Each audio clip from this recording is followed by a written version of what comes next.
Assalamualaikum warahmatullahi wabarakatuh. Baik sahabat semuanya, kembali lagi bersama Pondok Iqra. Dan di kesempatan kali ini insya Allah kita akan sama-sama mempelajari pengertian daripada imalah ya. Baik, sekarang kita mulai. A'udzubillahi minasyaitonirrajim. Bismillahirrahmanirrahim. Baik, seperti biasa sebelum kita ke contohnya, kita bahas pengertiannya terlebih dahulu ya. Imalah dalam arti bahasa itu berarti condong ya atau miring. Sedangkan menurut istilah, imalah adalah mencondongkan bacaan harokat fathah pada harkat kasroh sekitar 2/3-nya ya. Dalam mushaf Utsmani yang digunakan oleh umat Islam Indonesia, bacaan imalah ini itu biasanya ditandai dengan tulisan imalah kecil ya di atas lafaz yang dibaca imalahnya. Bacaan imalah dibagi menjadi dua bagian. Yang pertama imalah sugro. Imalah sugro ini adalah setelah bacaan imalah tersebut itu masih keadaan diwasolkan ya pada lafaz seterusnya. Jadi bukan diwakafkan ya. Dan ini menurut Imam Hafs ya, karena menurut Imam Hafs dalam Al-Quran bacaan imalah itu hanya satu ya, yaitu yang terletak pada surat Hud ya, ayat yang ke-41. Dan yang kedua imalah kubro. Imalah kubro adalah setelah bacaan imalah tersebut itu dalam keadaan diwakafkan ya. Dan imalah kubro ini itu terjadi di semua lafaz dalam Al-Quran ya, yang mengandung huruf akhirnya itu terdapat alif maksurah atau yang suka disebut alif bengkok ya. Namun terkecuali alif maksurah tersebut itu adanya di akhir lafaz yang digunakan untuk nama. Nah ini kalau ini tidak bisa dibaca imalah ya, jadi tetap dibacanya seperti biasa saja ya. Dan ini menurut Imam Waroshi ya. Jadi menurut Imam Warosh, setiap lafaz yang terdapat alif maksurah di ujung kalimatnya ya atau di ujung lafaznya, nah itu maka dihukumi bacaan imalah seperti itu.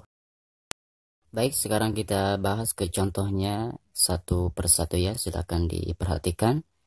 Sebagaimana keterangan yang sudah kita bahas di awal, bahwa imalah itu terbagi dua. Yang pertama imalah sugro dan yang kedua imalah kubro.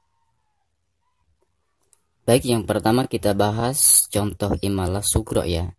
Dan ini pendapat atau menurut Imam Hafs ya. Kita bacakan terlebih dahulu. Wa qala rkabu fiha bismillahi majriha wa mursaha. Nah ini adanya di surat Hud ayat yang ke-41 ya. Baik, yang kita perhatikan yaitu lafaz majroha ya. Imalah itu mencondongkan harkat fathah ke harkat kasroh. Perhatikan majroha di sini ro ya. Jadi yang dibaca imalah itu adalah ro-nya ya. Ro di sini berharkat fathah. Nah, jika diimalahkan maka dicondongkan atau dialihkan ke harkat kasroh dengan ukuran 2/3-nya ya. Jadi cara membacanya majreha. Nah seperti itu ya. Jadi majreha seperti itu. Cetakan Indonesia atau mushaf Utsmani ya, itu biasanya kalau bacaan imalah itu ada tanda tulisan imalah kecil di atasnya seperti ini ya. Baik, sekali lagi kita bacakan. Wa qala rkabu fiha bismillahi majriha wa mursaha. Seperti itu ya. Baik, yang kedua kita bahas contoh imalah kubro ya. Dan ini pendapat Imam Warosh ya. Jadi menurut Imam Warosh, setiap kalimat atau lafaz yang huruf terakhirnya itu terdapat alif maksurah atau alif bengkok ya. Nah itu maka cara membacanya harus diimalahkan ya. Contoh yang pertama, perhatikan pada lafaz ahwa. Nah, perhatikan di sini huruf terakhirnya ada alif maksuroh atau alif bengkok ya. Nah, maka menurut Imam Warosh ini harus dibaca imalah ya. Jadi cara membacanya ahwe seperti itu ya. Baik, contoh yang kedua silakan diperhatikan. Wattaqo. Nah, dari lafaz wattaqo ini terdapat alif maksuroh atau alif bengkok ya. Seperti ini. Nah, ini menurut Imam Waroshi cara membacanya itu harus diimalahkan ya. Ya, jadi mengalihkan harakat fathah ke harakat kasroh ya dengan ukuran 2/3-nya. Jadi cara membacanya wattaqi seperti itu. Selanjutnya istaghna. Nah, dari lafaz istaghna ini huruf terakhirnya terdapat alif maksuroh atau suka disebut alif bengkok ya. Nah, maka cara membacanya itu harus diimalahkan ya. Yang tadinya istaghna jadi istaghne seperti itu.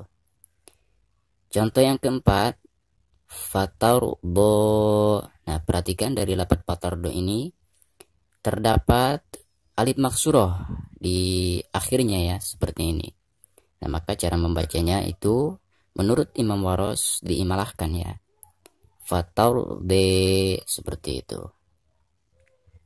Namun di sini terdapat pengecualian ya. Jadi bila mana alif maksurah tersebut itu ada di ujung lafaz yang digunakan untuk nama. Nah, ini tidak bisa diimalahkan ya. Contohnya seperti Isa. Nah, lafaz Isa ini adalah merupakan nama ya, nama Nabi Isa atau nama manusia biasa ya. Nah, maka ini tidak jadi imalah ya. Jadi tetap dibacanya Isa. Yang kedua, Musa. Nah, ini lafaz Musa terdapat alif maksurah ya di akhirnya. Namun lafaz Musa ini digunakan untuk nama. Nah, ini maka tidak jadi diimalahkan ya. Jadi tetap cara membacanya Musa. Yang ketiga, Yahya. Nah, dari lafaz Yahya ini terdapat alif maksurah di ujungnya ya. Namun lafaz Yahya ini digunakan untuk nama, maka tidak bisa diimalahkan ya. Jadi tetap cara membacanya Yahya. Yang keempat, Mustafa. Nah, dari lafaz Mustafa ini ada alif maksurah ya, seperti ini. Namun lafaz Mustafa ini digunakan untuk nama ya, maka dibacanya tetap seperti biasa saja ya, tidak diimalahkan. Mustafa seperti itu. Baik sahabat semuanya, mungkin cukup sekian dulu pelajaran kita kali ini. Semoga bermanfaat dan bisa mengamalkannya ya. Terima kasih. Wassalamualaikum warahmatullahi wabarakatuh.